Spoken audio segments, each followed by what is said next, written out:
रविवार असल्यानं श्यामल, कमल, नम्रता, गजा आणि राजा घरीच होते. शेवंतीनं आज आपल्या दैनंदिन कामातून सुट्टी घेतलेली होती. आज सर्वांसाठी गोडधोड जेवणाचा बेत केला होता. सर्वजण पोटभर मनमुराद जेवले, पण श्यामलनं कुठेतरी 4-2 घास खाल्ले आणि ताटावरनं उठून ती बाहेर जाऊन बसली. श्यामलला नेमकं काय खटकतंय हे जाणून घेतलं पाहिजे, म्हणून शेवंती आपलं जेवण संपवून श्यामलजवळ जाऊन म्हणाली, श्यामल, तुझी तब्येत बरी आहे ना? तब्येत बरी नसायला काय धाड भरली आहे? असं म्हणत ती गाल फुगवून बसली. अगं, तब्येत बरी आहे म्हणते तू आणि पोटभर जेवली पण नाही. तुला काही स्वयंपाक आवडला नाही का? पुढच्या रविवारी ये, तुझ्या आवडचा बेत करू. मस्तपैकी मटणाचा बेत करू. अगं येडे श्यामल, पण तू रुसली म्हणजे लय छान दिसती बरं का. शेवंती श्यामलला लढीवाळपणे बोलत होती. हे बघ, माझी भूक मेली आहे आणि तुझ्याबरोबर बोलायची मला मुळीच इच्छा नाही आहे. श्यामल तिरकसपणे म्हणाली. अगं बाया, माझं काही चुकलं आहे का? हे बघ, तू मन मोकळं केलं, मनातलं बोलली तर कळलं ना मला. उगी चुलीतलं धुपान धुपल्या का धुपत बसली. माणसानं मनात येईन ते स्पष्ट बोलावं. आणि मी तर काय गं, तुझ्यापेक्षा 1-1.5 वर्षांनी मोठी आहे, पण कठीण परिस्थितीने मला बरंच काही शिकायला मिळालं आहे, बरंच काही अनुभवलं आहे. अगं, मी तुमची ताई झाले, आई झाले, बाबा झाले, तुम्हाला आईबाबांची माया दिली, कधी तुम्हाला काही कमी पडू दिलं नाही मी. रुसूबाई, अगं तू माझ्यावर रुसली बाई गं. अगं, तू लहान आहे, तुझा रुसायचा अधिकार आहे. तुम्ही सगळी भावंडं माझ्यावर रुसू शकता. पण श्यामल, मला सांग, मी कधी कोणावर रुसावं गं? मी कष्ट करून तुम्हाला पोटापाण्याला घातलं, कधी उघडं पडू दिलं नाही. रात्रंदिवस कष्ट करून तुमचं शिक्षण मी पूर्ण केलं. शेवंती भावविवश होऊन बोलत होती. पोटाला घातलं म्हणजे काही उपकार नाही केले. तू तुझं कर्तव्य केलंस. आणि समजा तू तुझं कर्तव्य केलं नसतंस तर आमचं काही बिघडलं नसतं. कसंही जगलो असतो, वाचलो असतो आणि आमच्या नशिबानं आम्ही घडलो असतो.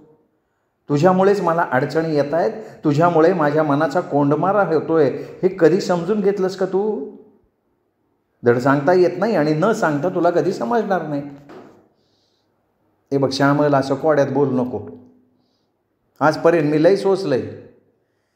तू अशी ताडताड बोलल्यावर माझ्या मनाला काय वेदना होत आहेत याचा जरा तरी विचार कर. मी कधी पण कोणाकडनं कसली अपेक्षा नाही केली. आईवडिलांच्या माघारी मोठी बहीण म्हणून मी माझं कर्तव्य केलं आणि ते तुला आज खटकायला लागलं. कारण तू शिक्षिका झाली, कमवती पगारदार बाई झाली. आता तुला शिंग फुटली. पूर्वीचे दिवस आठवून बघ की.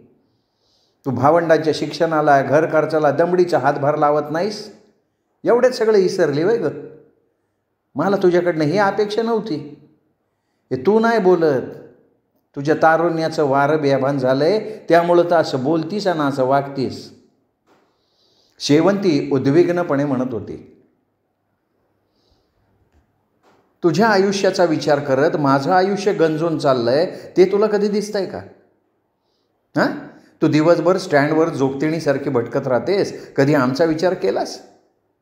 अगं, जिथे स्वतःचा विचार करायला तुला सवड नाही तिथे तू आमचा केव्हा विचार करणार आहेस? श्यामल मनाला येईल ते बोलत होती. समजलं बरं, तुझ्या डोक्यात काय विचार चाललाय माझ्या लक्षात आलंय. लक्षात येऊन उपयोग काय? तू अशी भटकत स्टँडवर विक्री करत फिरणार, स्वतःचं वाजवणार नाही, दुसऱ्याचं घडू देणार नाही. तुझ्यामुळे माझ्या स्वप्नांची धुळदाण होतीये. इतक्या साध्या गोष्टी तुला कळत नाहीत. श्यामल डोळ्यात पाणी आणून ताईवर तोंडसूक घेत होती. म्हशीसारखे उधळायचे तुझे दिवस आहेत. माझ्यामुळं तुझा कोंडमारा होतोय हे कळलं. आणि मुख्य म्हणजे माझ्या विक्रेतीचा व्यवसाय तुला आडवा येतोय. अगं, याच व्यवसायानं आपलं थोडंफार बास्तान बसलंय. अगं, कोणचंच काम हीन दर्जाचं नसतं. बघण्याची दृष्टी हीन झाली की मग ते हीन दिसायला लागतं. तू शिक्षिका आहे, समाजात तुला प्रतिष्ठा आहे. तुला पद आणि प्रतिष्ठा महत्त्वाची आहे. माझं काय गं, मी सामान्य विक्रेती, स्टँडवर भटकणारी बाई. मला कशी असेल पद आणि प्रतिष्ठा? श्यामल, तुला पद आणि प्रतिष्ठा महत्त्वाची आहे, मग नाती धुडकावणारी प्रवृत्ती आहे ना, ती प्रबळ होती. स्वतःच्या स्वार्थानं मनुष्य कर्तव्य पण विसरतो, याची तू मला जाणीव करून दिली.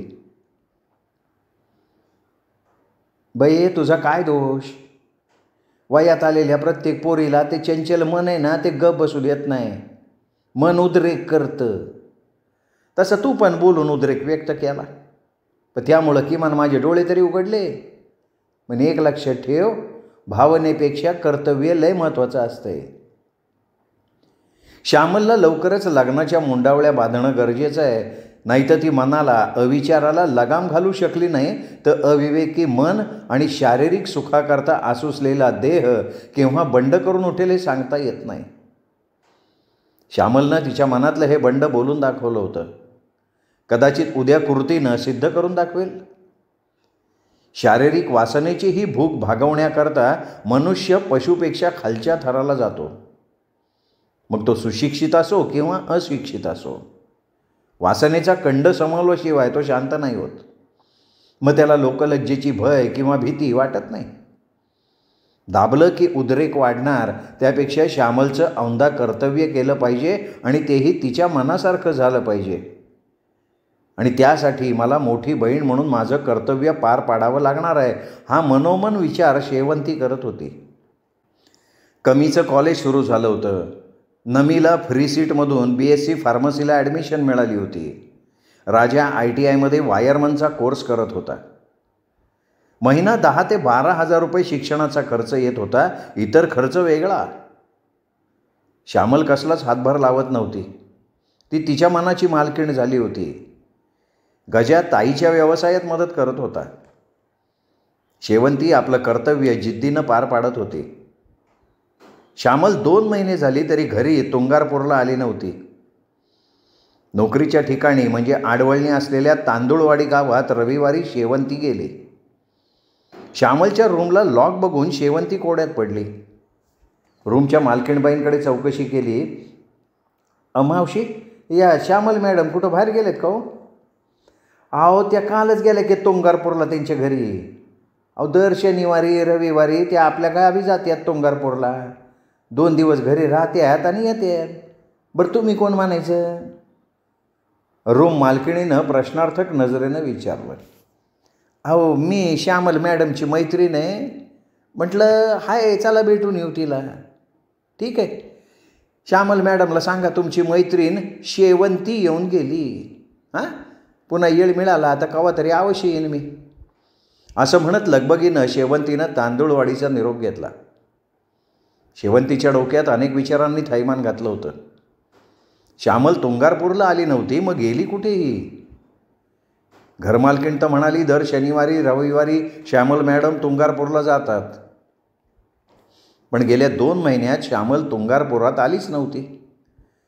मग ही शनिवारी रविवारी जाते कुठे याचा छडा लावला पाहिजे. काहीतरी कुठेतरी पाणी मुरतं एवढं मात्र खरं. तिच्या नकळतपणे या गोष्टींचा शोध घेतला पाहिजे. आपल्या पाठच्या बहिणीला आपणच समजावून घेतलं पाहिजे. गजाला शेवंतीने नीट समजावून सांगितलं. गजा, सकाळी 7 वाजता सारंगपूरच्या स्टँडवर जाऊन थांबायचं आहे. राजाला वेळेत बोलवून घे. श्यामल सारंगपूरच्या स्टँडवर गाडीला बसायला येईल. तिच्याबरोबर जो कोणी असेल त्याला आणि श्यामलला तुंगारपूरला घेऊन यायचं. पुढचं काही बोलायचं नाही. स्टँडवर हाणामारी करू नका. नुसता हाग्या दम देत बकोटीला पकडून इथं घेऊन या. पुढचं काय ते माझं मी बघते.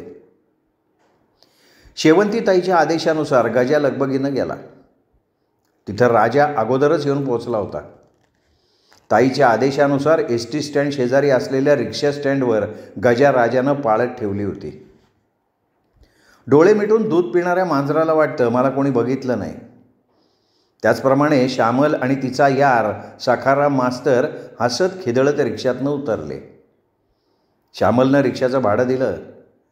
ध्यानीमनी नसताना अचानक राजानं त्या सखाराम मास्तरची कॉलर पकडली. गजानं लहान असूनही श्यामलच्या कानाखाली आवाज काढला. श्यामलला भोवळ आली. ती पटदिशी खाली बसली. सखाराम मास्तरला काय करावं ते कळेना झालं. प्रतिकार करण्याचा प्रयत्न केला तर तरण्याबाण पोरांच्या हातनं तडाखे खावे लागणार हे मास्तरच्या लक्षात आलं आणि मास्तर भानावर आला.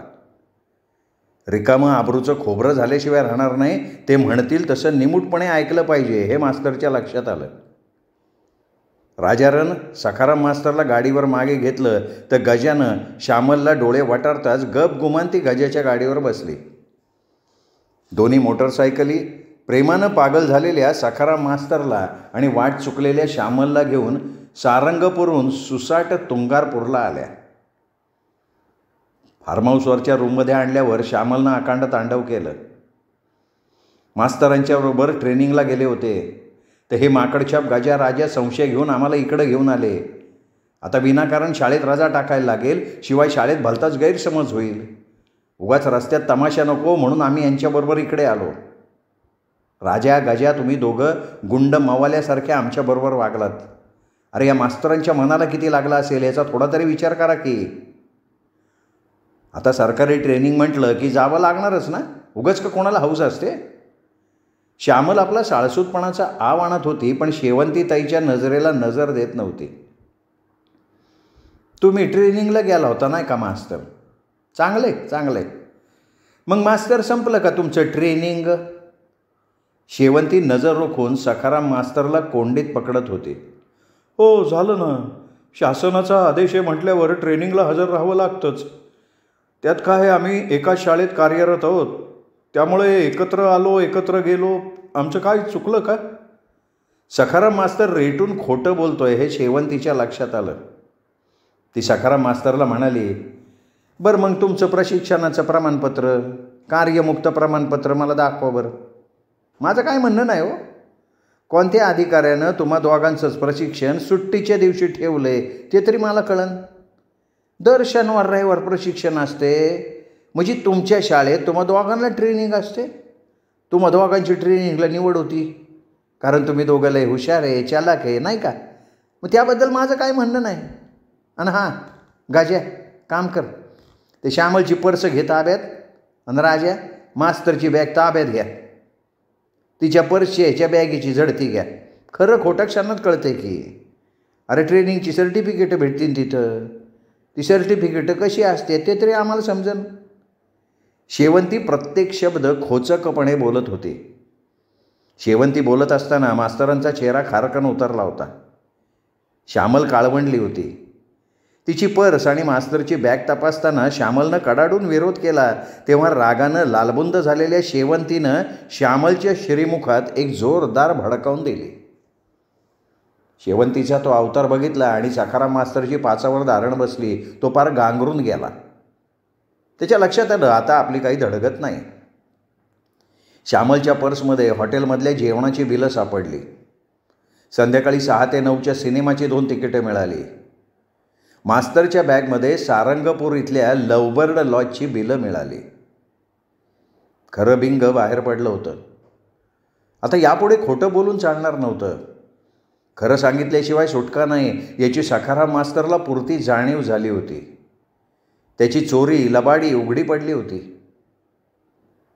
मास्तर मला खरं सांगाव, तुम्हाला मुलं किती येतो? माझी अनुभवी नजर मला धोका देत नाही आहे. आणि मला सांगा तुमची बायको कुठे राहते? शेवंतीनं खडसावून विचारतात मास्तर घाबऱ्या गोबऱ्या म्हणाला, मला एक मुलगा आहे, एक मुलगी आहे आणि कुटुंब माझ्या गावी असतं. मी जातो येतो, माझं चुकलं, मला क्षमा करा. पण लक्षात घ्या, टाळी एका हातानं नाही वाजत. चूक आम्हा दोघांची सुद्धा आहे. पण हे बघा, समाजात आमची छिथू करू नका एवढीच विनंती करतोय मी. असं म्हणत मास्तर रडकुंडीला आला होता. मास्तरचं लग्न झालंय हे ऐकताच श्यामल मनातनं दचकली. आत्तापर्यंत आपण अविवाहित असल्याचं सखाराम मास्तरनं श्यामलला सांगितलं होतं. तिच्या मनात आलं, मास्तर खोटं बोलून मला खेळवत राहिला. मास्तरनी मला फसवलं.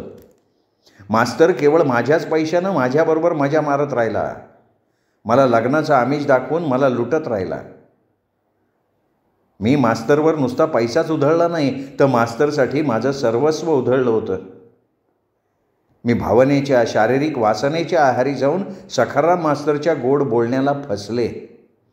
मास्तरनी माझी फसगत केली. आता मी माझी चूक कुठल्या तोंडानं ताईला सांगू? चोरी रंगे हात पकडली गेली होती. शेवंतीताईकडे तोंड वर करून बघायची हिंमत होत नव्हती. आपण भावनेच्या आहारी जाऊन नको ते करून बसलोत याचं शल्य श्यामलला जबरदस्त जाणवायला लागलं. रागाच्या भरात श्यामलनी सखाराम मास्तरची कॉलर पकडली आणि आवेशानं म्हणाली, सैताना, तू फसवलंस मला. स्वतःची बायको मुलं असताना माझ्याशी खोटं बोललास. माझ्या पगाराच्या पैशावर डोळा ठेवून माझा पैसा, माझं सर्वस्व लुटत राहिलास. आता मी कुठल्या तोंडानं जगासमोर जाऊ? ताई ताई, मी चुकले, मला क्षमा कर, असं म्हणत श्यामल डोळे गाळत होती. हुरळली मेंढी लागली लांडग्याच्या मागं पाळ्या. अगं, तुझ्या नामानाची लाज लाज्जा सोडली आणि फालतूपणा करत राहिली. बरं झालं लवकर कळलं, नाही तर अनर्थ ओढून बसली असती. कायम सवतीसोबत नांदावं लागलं असतं. मास्तरनं बायकोची प्रतारणा केली, तिचा विश्वासघात केला, त्यांनी तुला नादाला लावलं. आणखीन कोणी एखादी चवचाल बाई दिसली की पुन्हा तिच्या मागं लाल घोटत जाईल हा माणूस. माणूस कसला हायवा नाही हो, पिसाळलेल्या रानटी जनावरासारखा लिंग पिसाळ झालाय. पण आपलंच नाणं खोटं निघालं, त्यामुळे या हरामखोराला बोलण्यात काय अर्थ आहे? शेवंतीताई नाराजीच्या सुरात म्हणत होती. राजा आणि गजानं सखाराम मास्तरला तुडवला आणि वरनं धमकी दिली, याद राख, पुन्हा आमच्या श्यामलच्या नादाला लागलास तर बघ, 1 महिन्याच्या आत तुझी बदली करून घे, नाही तर मास्तरड्या तुला तिथं येऊन बुकलून काढील. आता फक्त ताईमुळं ग बसलोय, नाही तर तुला हिथं जित्ता काढला असता.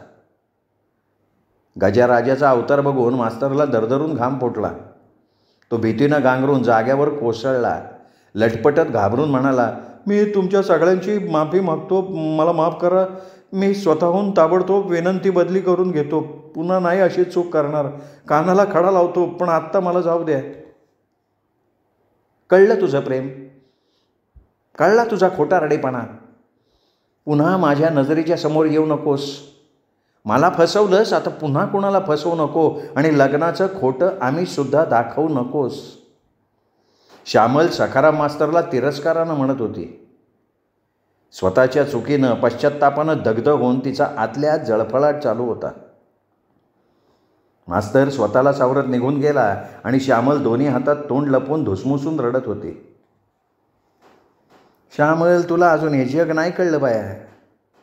तो सखाराम मास्तर तुझ्या सौंदर्यावर, तुझ्या पगारावर प्रेम करणारा लफंग आहे. हे प्रेम करत नसतं ग, हे तकलादू असते, फसवा असते. मोहजाळात तू अडकत गेली. अगं, मी तांदूळवाडीला गेले नसते, तुझा शोध घेतला नसता तर तुमचं गुपित, तुमचं गौड बांगाल मला कळलं बी नसतं.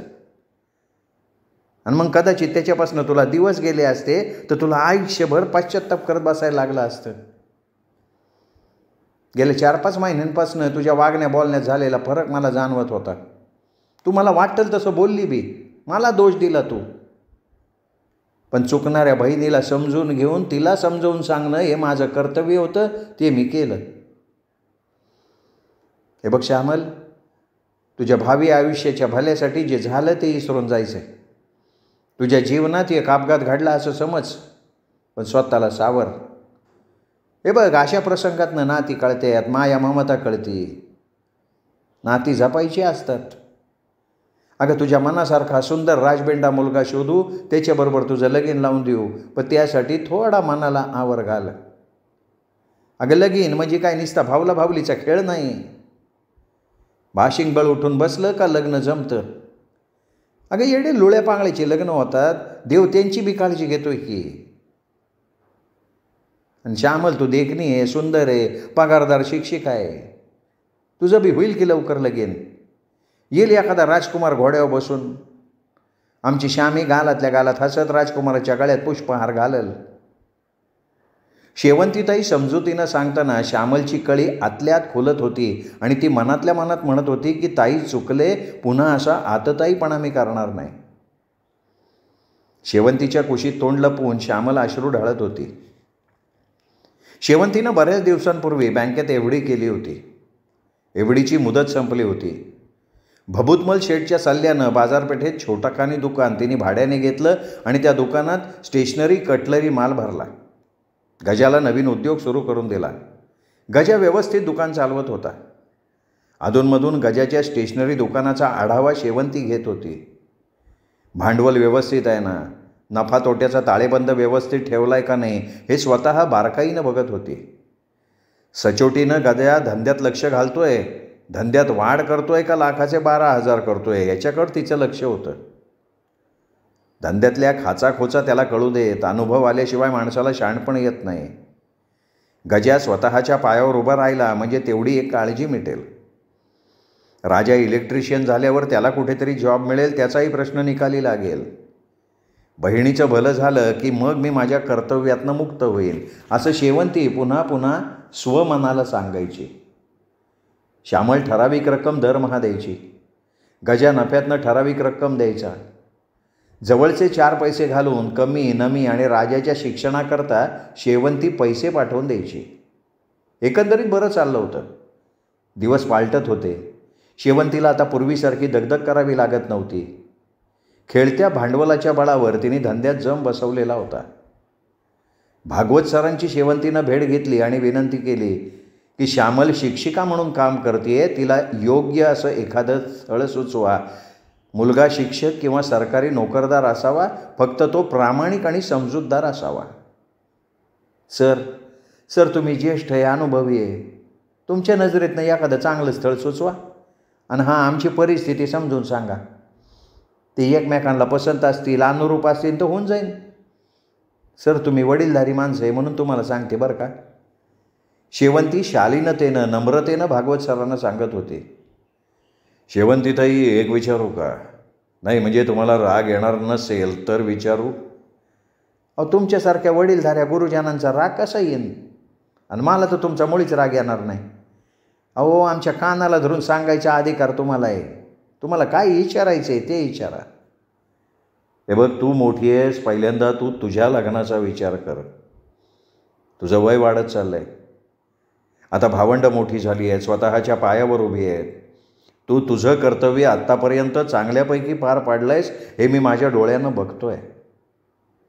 आणि हे बघ शेवंतीताई, त्यामुळे प्रथमतः तू तुझं लग्न कर्तव्य करून मोकळं व्हावं असं मला वाटतंय. सामाजिकदृष्ट्या आणि तात्विकदृष्ट्या मोठ्या मुलीचं लग्नकार्य बाजूला ठेवायचं आणि छोट्या बहिणीचं लग्नकार्य उरकायचं हे बरं दिसत नाही. पुढे तुझ्या लग्नाला अडचणी येतील. विनाकारण लोक दोष देत बसतील. म्हणून मी काय म्हणतो त्याचा तू विचार कर. सर तुम्ही माझ्या हिताचं सांगताय, पण मी निश्चय केला आहे बहिणींचा भावांचा संसार मार्गी लावावा आणि मग माझा स्वीकार करणारा कोणी भेटला तर पुढचं पाऊल टाकायचं. त्यांच्यासाठी मी त्याग करन. भागवत सर तुम्ही श्यामल करता स्थळ सुचवा. तुमच्या शब्दाला मान आहे. तुमच्या शब्दामुळं आमच्या श्यामलला तिच्या जीवनाचा योग्य साथीदार मिळेल याची मला खात्री आहे. ठीक आहे, मी यथायोग्य वरसंशोधन करून श्यामलच्या भल्याकरता प्रयत्न करतो.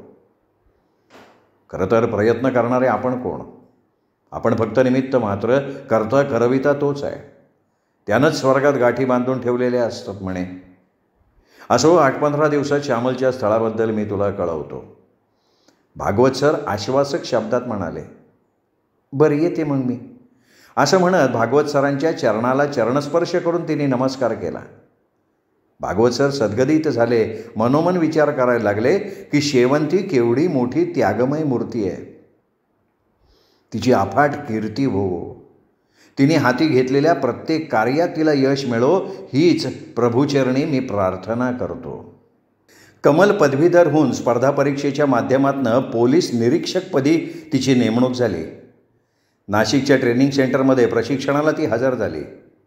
शेवंतीच्या इच्छेची फलश्रुती काही प्रमाणात झाली. अजून बराच पल्ला गाठायचा होता. त्यासाठी शेवंती पूर्वीच्याच हिरिरीनं काम करत होती. सार्वजनिक क्षेत्रात सुद्धा आपल्या कामाची चुणूक दाखवत होती. शेवंतीच्या जिद्दीचं, कल्पकतेचं, कष्टाचं लोक तोंड भरून कौतुक करत होते. भागवत सरांनी श्यामलकरता सुयोग्य स्थळ आणलं होतं.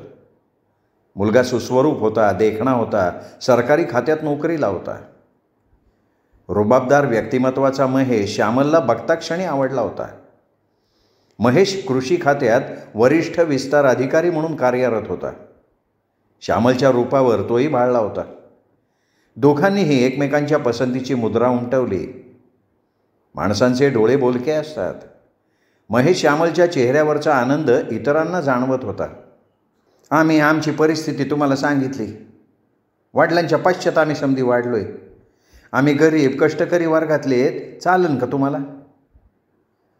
अहो, मी पण कष्टातून वरती आलो आहे. तसे माझे आईवडील समजूतदार आहेत. मी त्यांचा एकुलता एक मुलगा आहे. भागवत सरांचा शब्द प्रमाण मानून आम्ही वाटचाल करत आलो आहे. आमच्या फार काही अपेक्षा नाही आहेत, परंतु एखाद्या मंगल कार्यालयात धूमधडाक्यात लग्नकार्य करून द्यावं एवढी माफक अपेक्षा आहे. हे बघा, कोणीच कोणाकडनं अपेक्षा करायची नाही आहे. मुलगा नोकरीत, मुलगी नोकरीत, सगळं काही रगड असताना उगाच मागामागी कशाला करत बसायचं आहे? पैसा आणि वेळ कशासाठी व्यर्थ घालवत आहे? यादी ते शादी करायचं, मोकळं व्हायचं. उगाच डामडौल करण्यात काहीही अर्थ नाही आहे. भागवत सर म्हणाले, अरे मियाँ बीबी राजी तो क्या करेंगा काजी. होतं इथं होऊन जाऊन द्या ना. अपेक्षा मंगल कार्यालयात बार उडवून देऊ. जवळचे पै पाहुणे बोलून घ्या. भटजीबुवा काय तयारच आहेत. केटररवाले तयारच आहेत. नवरा नवरीला रेडीमेड ड्रेस घ्यायचा. घोडे तयार, वाजंती तयार असतीच. नुसतं नवरा नवरी तयार व्हायचं आणि तिकडं जायचं. भटजीबुवानं शुभमंगल सावधान म्हणेपर्यंत वऱ्हाडी मंडळी जेवणावर ताव मारण्याकरता तयार असतात. संध्याकाळी दणक्यात वरात काढून टाकायची. जणू दाजींनी म्हटल्याबरोबर इतरांनी होकार देऊन टाकला. गोरज मुहूर्तावर महेश श्यामलचा दणक्यात विवाह सोहळा पार पाडला. श्यामलचा आनंद गगनात मावत नव्हता. शेवंतीताईच्या विचाराचं, आचाराचं, निश्चयाचं श्यामल आजसुद्धा कौतुक करत होते. नवरी होण्याची घाई श्यामलला झालीच होती. शेवंतीताईच्या प्रयत्नामुळे, भागवत सरांच्या सहकार्यानं श्यामलची इच्छा पूर्ण झाली. आपल्या जीवनवाटेवर साथ आणि हातात हात द्यायला महेश राजी झाला, म्हणूनच हे सगळं शक्य झालं. श्यामल महेशच्या पावलावर पाऊल टाकत 7 जन्मी हाच नवरा मिळू दे असं म्हणत अंतर्यामी ओसंडून वाहणाऱ्या आनंदात एकरूप झालेली होती. महेश श्यामलच्या हृदय सिंहासनावर विराजमान झाला होता, तर श्यामल महेशच्या भावविश्वात अर्धांगिनीच्या स्वरूपात आपलंच उजळलेलं रूप आपल्याच मनरूपी ऐण्यात न्याहाळत बसलेली होती. श्रोते हो, प्राध्यापक शिवाजीराव बागल लिखित सावलीचं झाड उन्हात ही कादंबरी आपण ऐकताय दीपक रेगे कथाकथन चॅनलवर. आज या कादंबरीतला हा भाग इथेच संपला. दुसरा भाग उद्या भेटूयात दीपक रेगे कथाकथन चॅनलवर उद्या. तोपर्यंत नमस्कार.